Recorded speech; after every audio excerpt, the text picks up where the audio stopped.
Breaking చూస్తున్నాం. ఏపీలో కూటమి విజయంతో టీడీపీ, జనసేన, బీజేపీ పార్టీలు ఫుల్ జోష్లో ఉన్నాయి. ప్రభుత్వం కూర్పుపై ఇప్పటికే చంద్రబాబు, పవన్ చర్చించారు. ఎవరెవరికి మంత్రి పదవులు ఇవ్వాలనే అంశంపై మరోసారి జూన్ 7న ముఖ్య నేతలతో చర్చించనున్నారు. ఏపీలోని అన్ని ప్రాంతాలకు సమ ప్రాధాన్యం ఇవ్వాల్సి ఉంటుంది.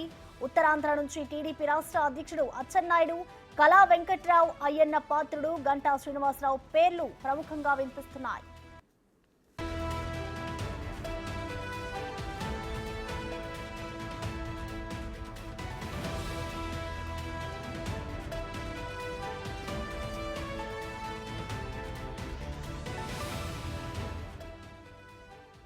కోస్తా నుంచి ఎమ్మెల్యే స్థానాన్ని త్యాగం చేసిన దేవినేని ఉమాకు మంత్రి పదవి దక్కుతుందని క్యాడర్ భావిస్తోంది.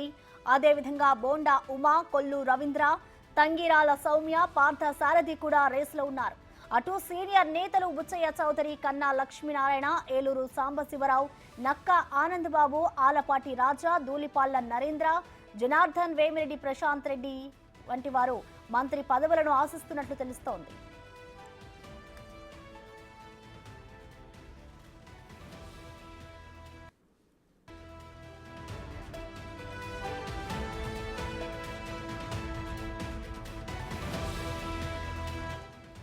రాయలసీమ నుంచి కూడా మంత్రి పదవుల ఆశావాహులు ఎక్కువగానే ఉన్నారు. టీడీపీ నుంచి గౌరు సుచరిత, కేఈ బ్రదర్స్, కోట్ల సూర్యప్రకాష్ రెడ్డి, పరిటాల సునీత, సరిత, పయ్యవుల, కాల్వా శ్రీనివాసులు, అమర్నాథ్, పుట్టా సుధాకర్ పేర్లు పరిశీలనలో ఉన్నట్లు తెలుస్తోంది. కాటు బీజేపీ నుంచి కూడా హెచ్ఎల్ల ఈశ్వరరావు, కామినేని శ్రీనివాస్, సుజనా చౌదరి, ఆదినారాయణ రెడ్డి, నల్లమిల్లి పేర్లు ప్రముఖంగా వినిపిస్తున్నాయి.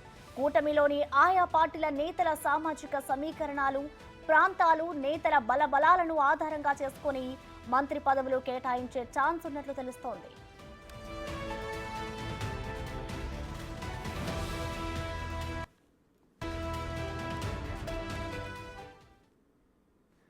దీనిపై మరిన్ని వివరాలు మా అసోసియేట్ ఇన్పుట్ ఎడిటర్ గణేష్ లైతో అందిస్తారు. గణేష్, చెప్పండి, ఈసారి క్యాబినెట్ రేస్ లో ఎవరెవరు ఉన్నారు? ప్రధానంగా ఎవరి పేర్లు వినిపిస్తున్నాయి గణేష్?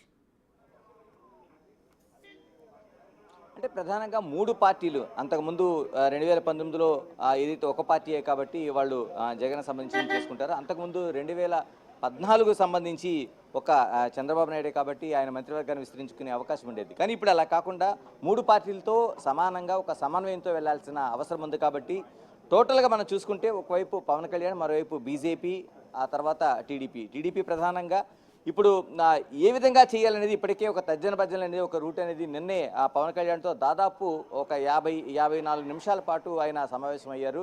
ఆయన చంద్రబాబు నేరుగా వెళ్ళి పవన్ కళ్యాణ్తో సంప్రదింపులు జరిపారు. ఇందులో సూచాయిగా అంటే పూర్తిగా కేబినెట్ కోసం ఈ సమావేశం కాకపోయినా ముందు ప్రమాణ స్వీకారం, తర్వాత ఈరోజు ఎన్డీఏ సమావేశం కోసం అనేక చర్చలు జరిపిన తర్వాత అందులో ప్రధానంగా 1-2 చర్చలు, అంటే ఎందుకంటే దాదాపు 21కి 21 సీట్లు సాధించిన జనసేనకి ఒక ప్రాధాన్యత ఉంటుంది. కాబట్టి ఆ ప్రాధాన్యతలో పవన్ కళ్యాణ్తో పాటు నాదెండ్ల మనోహరు, మరోవైపు మిగతా కీలకమైన నాయకులు ఎవరుంటారనేది ఒక చర్చ అయితే మనకు కనిపిస్తోంది. అలాగే టీడీపీకి సంబంధించి చాలామంది సీనియర్ నాయకులు ఉన్నారు. గోరింట బుచ్చి చౌదరి కావచ్చు, కళా వెంకట్రావు కావచ్చు, లేకపోతే మిగతా వాళ్ళు కావచ్చు, అనేక మంది నాయకులు మనకు కనిపిస్తున్నారు. అంటే వీళ్ళకి గతంలో మంత్రులుగా చేసిన అనుభవం ఉంది, వీళ్ళకి మళ్ళీ కేటాయిస్తారా లేదా అనేది ఒక చర్చ అయితే బీజేపీ నుంచి కూడా కీలకమైన నేతలు మనకి కనిపిస్తున్నారు. బీజేపీకి సంబంధించి ఉన్న నాయకుల్లోన పురంధేశ్వరి అలాగే ఎంపీకి వెళ్ళిపోయింది కాబట్టి మిగతా నాయకులు రాష్ట్ర అధ్యక్షురాలుగా ఆవిడ ఉంది కాబట్టి మిగతా నాయకుల్ని ఏ విధంగా చూస్తారు? ఎందుకంటే ప్రధానంగా హెచ్ఆర్ నుంచి పోటీ చేసిన శ్రీనివాసరావు కావచ్చు, మిగతా వాళ్ళు ఒక సీనియర్గా ఉన్నారు కాబట్టి ఆయనకి ఎటువంటి ప్రాధాన్యత ఉంటుందనేది చూడాలి. తర్వాత ఆదినారాయణ రెడ్డి, మరోవైపు అనపర్తి నుంచి నల్లమల్లి మల్లారెడ్డి, అంటే ఆయన టీడీపీ నుంచి సీటు వచ్చిన తర్వాత ఆ ఒప్పందంలోన ఆయనకి ఆ సీటు కాకుండా బీజేపీకి వెళ్ళడం, బీజేపీ నుంచి అంటే టీడీపీ పార్టీలో నిన్నటి వరకు ఉండి ఆయన ఆ టీడీపీలోనే ప్రచారం చేసి ఆ తర్వాత చివరి క్షణంలో బీజేపీ నుంచి వెళ్ళిన నల్లమల్లి రామకృష్ణారెడ్డి ఉన్నాడు. ఆయన తండ్రి కూడా ఎమ్మెల్యేగా చేశాడు, ఈయన కూడా ఎమ్మెల్యేగా చేసిన అనుభవం ఉంది కాబట్టి ఈయన కూడా ఒక పోటీలో బీజేపీ నుంచి కనిపిస్తున్నారు. అంటే అటు జనసేనకు కావచ్చు లేకపోతే బీజేపీ కావచ్చు తక్కువ స్థానంలో ఉన్న వాటి ఎంపికకి సంబంధించి మాత్రం ఒక కీలకమైన నిర్ణయం జరగాల్సి ఉంది. మరోవైపు అత్యంత కీలకంగా చర్చించాల్సింది అంతకు ముందులాగా జంబోజెట్ క్యాబినెట్లు చేయాల్సిన అవసరాన్ని ఇప్పుడు మనకు కుదించుకున్నాం. కాబట్టి దాదాపు 23 నుంచి 25 మంది మాత్రమే మంత్రులు ఉంటారు. అందులో ప్రధానంగా ఉండే కీలకమైన నేతలే మనకి కనిపిస్తున్నారు. చంద్రబాబు నాయుడు కావచ్చు, లేకపోతే చంద్రబాబు నాయుడు ముఖ్యమంత్రిగా ఉన్న తర్వాత లోకేష్ కావచ్చు, తర్వాత పవన్ కళ్యాణ్ కావచ్చు, నాదెండ్ల మనోహర్ కావచ్చు, తర్వాత బీజేపీ నుంచి హెచ్ఎర్ల ఈశ్వరరావు పేరు కూడా కామినేని, తర్వాత సుజనా చౌదరి కూడా విజయవాడ నుంచి గెలుపొందారు కాబట్టి ఆయన పేరు కూడా కీలకంగా వినిపిస్తుంది. అంటే ఇంతమంది కీలకమైన నాయకులు ఉన్నారు. అంటే వీళ్ళని అంటే అటు క్యాస్ట్ వైడ్గా కూడా దీన్ని బేరీజు వేసే అవకాశం ఉంది, తర్వాత ప్రాంతాల వారీగా చేసే అవకాశం ఉంది. అటు శ్రీకాకుళం ఉత్తరాంధ్ర మొదలుకొని ఉమ్మడి తూర్పుగోదావరి దగ్గర నుంచి కృష్ణా, గుంటూరు, పల్నాడు, ఇలాగ ఇక్కడ నుంచి నెల్లూరు, కర్నూలు, ఇలాగా తిరుపతి, చిత్తూరు వరకు, ఇలాగా అంటే అప్ టు చివరి నుంచి చివరి వరకు ఉండే ఆ ప్రాంతాలన్నింటినీ కూడా సమన్యాయం చేయాల్సిన అవసరం ఉంది. కాబట్టి దీంట్లో క్యాస్ట్ ఈక్వేషన్స్ మరొక వైపు, మరొకటి ఏదైతే కీలకంగా కనిపిస్తుందో మనకి ఆ పార్టీలకు సంబంధించి విభజన కూడా మనకి చేయాల్సిన అవసరం ఉంది. కాబట్టి దీన్ని అత్యంత చాకచక్యంగా చేయాల్సిన అవసరం ఉంది. అది నిజంగానే ఈ మూడు పార్టీలకి కత్తి మీద సాములా కనిపిస్తుంది. ఎందుకంటే కృష్ణా జిల్లా నుంచి కీలకమైన నేతలు కనిపిస్తున్నారు, తర్వాత ఉత్తరాంధ్ర నుంచి కనిపిస్తున్నారు, తర్వాత పల్నాడు నుంచి కనిపిస్తున్నారు, ఇలా అనేక మంది కీలకమైన నేతలు ఉన్నారు. వీరందరికీ ఎలా చేస్తారని చూడాల్సిన అవసరం ఉంది. ఇందులో కీలకంగా మనకు కనిపించేది చంద్రబాబు నాయుడు, లోకేష్ ఎలాగా ప్రధాన పాత్రలో ఉంటారు. అలా కాకుండా ఈ బీజేపీ నుంచి కావచ్చు, జనసేన నుంచి కావచ్చు ఒక కీలకమైన చర్చ జరుగుతుంది. జనసేన నుంచి కీలకమైన నేతగా ఉన్న పవన్ కళ్యాణ్ ఈసారి ఆయన పదవి తీసుకుంటారా లేదా అనేది కూడా ఒక కీలకమైన చర్చగా మనం చూడాల్సిన అవసరం ఉంది. ఎందుకంటే ఆయన మంత్రి పదవి తీసుకుంటారా లేదనేది ఇప్పటికే పెద్ద చర్చ సాగుతుంది. అంటే ఆయనకు ఉప ముఖ్యమంత్రి ఇస్తారని కొన్ని వ్యాఖ్యలు వినిపిస్తుంటే, మరోవైపు ఆయన అసలు మంత్రి పదవి తీసుకోవాలనేది వ్యాఖ్యలు వినిపిస్తున్నాయి. ఇలాగ దీన్ని సమన్యాయం చేసుకుంటూ చేయాల్సిన అవసరం ఉంది. దీనికి ఇప్పటికే మూడు పార్టీలు ఒక అంగీకారానికి వచ్చాయి. ఎందుకంటే సీట్ల సర్దుబాటులోనే కీలకంగా ఉన్న ఈ పార్టీలు ఎటువంటి పొరపక్షాలు లేకుండా, బయటికి ఎటువంటి సంకేతాలు లేకుండా సమన్వయంతో చేసుకునే అవకాశం అయితే కనిపిస్తుంది. ఈరోజు ఎన్డీఏ సమావేశం ఉంది కాబట్టి ఢిల్లీ వెళ్ళిన తర్వాత దీనిపైన కూడా కీలకంగా చర్చ జరుగుతుంది. మరోవైపు 7వ తేదీన వీళ్ళంతా గెలిచిన వాళ్ళందరూ మీట్ అవుతారు కాబట్టి అందులో కూడా కీలకమైన చర్చ జరిగిన తర్వాత 9వ తేదీ నాటికి నిజంగా ప్రమాణ స్వీకారాన్ని తేదీ ఖరారైతే ఆ రోజు నాటికి ఖచ్చితంగా ఈ ప్రాంతాల వారీగా ఒక లిస్ట్ అనేది బహిర్గతం అయ్యే అవకాశం మనకు కనిపిస్తుంది. గణేష్, చూసుకుంటే మూడు పార్టీల పరంగా అభ్యర్థులను చూసుకుంటే ఆ టీడీపీలోని సీనియర్ నేతలు ఉన్నారు. మరి సీనియర్లతో పాటు ఇప్పుడు యువతకు ప్రాధాన్యత ఇచ్చే అవకాశం ఉందనుకోవచ్చా? ఖచ్చితంగా. ఎందుకంటే చాలామంది 2 సార్లు గెలిచిన యువత కనిపిస్తున్నారు. తర్వాత పార్టీలో 2014 నుంచి 14లో ఎన్నికైన తర్వాత అక్కడి నుంచి 19 ఎన్నికల నుంచి ఈ 5 ఏళ్ల పాటు ఈ తెలుగుదేశం పార్టీకి పూర్తి స్థాయిలో కష్టపడిన యువ లీడర్లు చాలామంది ఉన్నారు. అంటే కొందరు గెలిచారు, కొందరు ఓటమి చెందిన వాళ్ళు కూడా ఒకరిద్దరు ఉన్నారు. ఇలా కాకుండా పూర్తి స్థాయిలో యువతకి ప్రాధాన్యత ఇవ్వాలనేది ఫస్ట్ నుంచి కూడా, యువగళం నుంచి కూడా లోకేష్ అదే ప్రాధాన్యత ఇస్తూ వచ్చారు. అనేక నియోజకవర్గాల్లో ఆయన యువగళం యాత్ర జరిపినప్పుడు కూడా ఇదే సంకేతాలు ఇచ్చారు. అంటే ఇప్పటికీ చూస్తుంటే మనం ఏదైతే ఈ గెలిచిన వాళ్ళు చాలామంది సీనియర్లు కనిపిస్తున్నారు. అటు కళా వెంకట్రావు కావచ్చు, మరోవైపు గోరంట్ల బుచ్చి చౌదరి కావచ్చు, ఇలాగ అనేక మంది ఉన్న మిగతా వాళ్ళకు కూడా, అంటే ఏదైతే ఒక సీనియర్లతో పాటు జూనియర్లకు అత్యంత ప్రాధాన్యత ఇవ్వాల్సిన అవసరం ఉందనేది గతం నుంచి కూడా తెలుగుదేశం పార్టీ చెప్తూ వస్తుంది.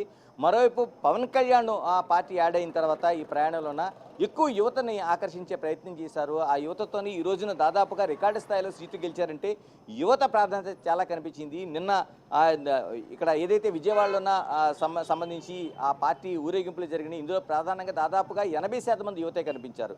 మరోవైపు తెలుగుదేశం పార్టీ ప్రధాన కార్యాలయం మంగళగిరి కావచ్చు, తర్వాత జనసేన పార్టీ ఆఫీస్ కావచ్చు, ఈ 2 చోట్ల కూడా ఎక్కడైతే ఎక్కువ మంది కేంద్రీకరమయ్యారో వీళ్ళంతా కూడా ఒక ఇది వరల్డ్ కప్ క్రికెట్ చూస్తున్నట్టుగా రిజల్ట్ని ఎంజాయ్ చేశారు. వీళ్ళు దాదాపుగా 90% యువత కనిపించారు. అంటే చాలా వరకు యువత అనేది తెలుగుదేశం పార్టీ కావచ్చు, జనసేన కావచ్చు, మిగతా ఒక ప్రయాణం జరగబట్టే ఈరోజు ఎంత విజయం వచ్చిందనేది ఖచ్చితంగా మనం చెప్పాల్సిన అవసరం ఉంది. అందుకని ఏదైతే యువగళం దగ్గర నుంచి కూడా లోకేష్ చేస్తున్న హామీలు ఏవైతే ఉన్నాయో, యువతకు ప్రాధాన్యత ఇవ్వాలని ఏదైతే చెప్తున్నారో ఆ హామీల మేరకు ఖచ్చితంగా యువతకు ప్రాధాన్యత ఇచ్చే అవకాశం ఉంది. అయితే ఎవరెవరి పేర్లు ఖరారు చేస్తారు ఏంటి, వాళ్ళ ఎక్స్పీరియన్స్తో పాటు మరోవైపు వాళ్ళ పాత్ర ఆ పార్టీలో 5 ఏళ్ల పాటు తెలుగుదేశం పార్టీని కావచ్చు, లేకపోతే జనసేన పార్టీని కావచ్చు, బీజేపీ పార్టీని కావచ్చు అంటుపెట్టుకుని ఉన్నవారు, తర్వాత కమిట్మెంట్గా ఉన్నవాళ్ళు ఎంతమంది అయితే ఉన్నారో వాళ్ళందరికీ ప్రాధాన్యత లిస్టు తయారు చేసే అవకాశం అయితే కనిపిస్తుంది మనకి. అయితే గణేష్, ఇవాళ చంద్రబాబు నాయుడు ఢిల్లీ వెళ్ళబోతున్నారు. మరి ఢిల్లీ వెళ్ళి వచ్చిన తర్వాత దీనిపై క్లారిటీ వస్తుంది అనుకోవచ్చా? ఖచ్చితంగా క్లారిటీ వస్తుంది. ఈరోజు ఢిల్లీలో జరిగే సమావేశానికి జనసేన నేత, మరోవైపు చంద్రబాబు నాయుడు ఇద్దరు కలిసి వెళుతున్నారు. యాక్చువల్గా ఎన్డీఏ సమావేశానికి ఎవరికి వారుగా వెళ్తారనుకున్నా నిన్న జరిగిన సమావేశం దాదాపు 50 నిమిషాలుగా పైగా పవన్ కళ్యాణ్ చంద్రబాబు నాయుడు ఒక సమావేశాన్ని నిర్వహించారు. ఎందుకంటే చంద్రబాబు నాయుడే తెలుగుదేశం పార్టీ మంగళగిరి కార్యాలయం నుంచి జనసేన పార్టీ ఆఫీస్కి వెళ్ళారు. ఆయన సాధారణంగా ఆహ్వానించారు. అంటే ఒక సహృద్భావ వాతావరణంతో, ఒక మంచి వాతావరణంతో రెండు పార్టీలు ప్రయాణం చేస్తున్నాయనేది మనకు కనిపిస్తుంది. అలాగే బీజేపీతో కూడా మంచి ప్రయాణం ఉంది. ఈరోజు ఎన్డీఏ సమావేశం అనేది అత్యంత కీలకంగా కనిపిస్తుంది. ఎన్డీఏలో దేశవ్యాప్తంగా జరిగే చర్చలతో పాటు ఎన్డీఏతోని ప్రధానంగా ఈ చర్చ అయితే రాష్ట్రంలో ఉండే మంత్రుల ఎంపిక కావచ్చు, కేబినెట్ ఎంపిక కావచ్చు, మరోవైపు ప్రమాణ స్వీకారం సంబంధించిన తేదీ కావచ్చు, ఇవన్నీ కూడా ఖరారు చేసే అవకాశం ఉంది. అంటే ఎన్డీఏ సమావేశం అయిన తర్వాత ప్రత్యేకంగా దీనిపైన కూర్చుంటారు. అక్కడ ప్రధాని కూడా ఉంటారు కాబట్టి, అమిత్ షా ఇలాంటి పెద్దలందరూ ఉంటారు కాబట్టి వాళ్ళతోని బీజేపీ సంబంధించిన కీలకమైన నేతలు కూడా అక్కడ ఉంటారు. పురంధేశ్వరితో పాటు అందరూ ఉంటారు కాబట్టి వీళ్ళతో కలిపి పవన్ కళ్యాణ్, మరోవైపు చంద్రబాబు నాయుడు ఈ రెండు పార్టీలకు సంబంధించిన కీలక నేతలుగా ఉంటారు కాబట్టి అక్కడే ఒక తుది నిర్ణయం జరిగే అవకాశం ఉంది, ఒక జాబితా తయారయ్యే అవకాశం ఉంది. అయితే దీన్ని ఒక లాంఛనంగా ప్రకటించేందుకు 7వ తేదీన మరొక సమావేశం నిర్వహించే అవకాశం ఉంది. ఎందుకంటే ఎంపికైన వారందరితో కూడా 3 పార్టీలు ఒకే సమావేశాన్ని నిర్వహించి ఎంపిక చేస్తాయా, లేకపోతే ఏ పార్టీకి ఆ పార్టీ తమ ఎంపికైన అభ్యర్థులతో సమావేశాన్ని నిర్వహిస్తాయా స్పష్టత లేదు. కానీ 7వ తేదీనగా ఖచ్చితంగా ఈ 3 పార్టీలకు సంబంధించిన ఎంపికైన ప్రజల నుంచి ఎన్నికైన ఏదైతే నాయకులు ఉన్నారో వీళ్ళందరితో కూడా ప్రతినిధులు ఉన్నారో, ప్రజాప్రతినిధులు ఉన్నారో వీళ్ళందరితో కలిపి ఒక సమావేశాన్ని నిర్వహిస్తారు.